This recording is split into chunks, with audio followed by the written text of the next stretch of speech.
Kot vidimo, v gospodinjstvu proizvedemo ogromno odpadkov. Bolj kot to, kaj potrebujemo, se sprašujemo, kaj si želimo in kupujemo stvari, ki jih v resnici ne potrebujemo. Zato ustvarimo 82 kg odpadkov v povprečju. Da bi to spremenili, smo pod okriljem informacijske pisarne Evropskega parlamenta v Sloveniji pripravili nekaj konkretnih rešitev za ta problem. Prvi dogodek smo poimenovali Kupi manj in reci ne odpadkom. Da je načrtovanje jedilnika lahko zabavno, so nam dokazali otroci. Ano je najbolj veselilo, ko sem šla iskat jajca. in ko stakne glave vsa družina, hitro nastane okusen jedilnik. Kosilo prebranec plus solata, malica jabolko.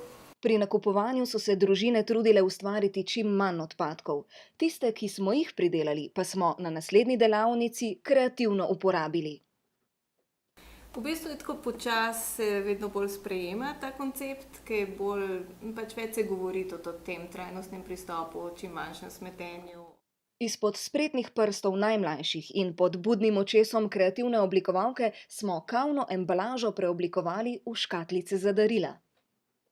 V bistvu je smet sam nek odpaden material, ki je spet surovina za nove izdelke.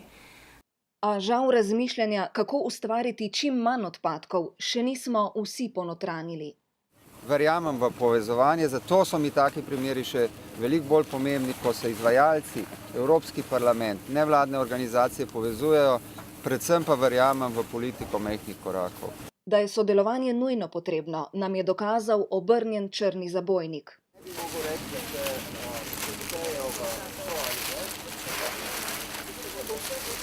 Prvi korak do dolgoročnih sprememb se začne pri vsakem izmed nas. To pa pomeni, da mora vsak pri sebi najprej pogledati, sem jaz kdaj tako žemljo stravno odvrgel, kaj se da z nje narediti, ali jo ne kupiti, ali jo komu, ne vem, podariti ali narediti. Namesto v smeti je naša hrana romala ponovno v kuhinjo. Ostanke hrane so prinesli tudi najmlajši. Prinesel sem klobase, pa en krompir, pa en zajča. Miklavž je pridelal največ sladkih ostankov hrane. Ostanki potice se narežejo in potem se pripravi ena posoda, ena steklena vaza ali kakšna taka stvar. Par plasti naredimo in uporabljamo pa vmes smetano in tiramisu. Tako da naredimo eno tako kombinacijo s kakšnim likerjem ali pa tudi brez. Uganete, katero sladico smo naredili iz suhe potice? Piškoti, tiramisu, pa malo čokolade, ki smo jo raztopili, pa parkrat smo to stvar ponovili in na vrh smo posulili malo s kakavom.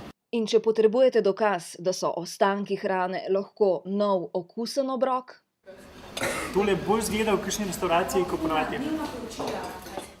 Kot smo se vsi lahko prepričali, lahko z združenimi močmi in na preprost način dosežemo dolgoročne pozitivne spremembe.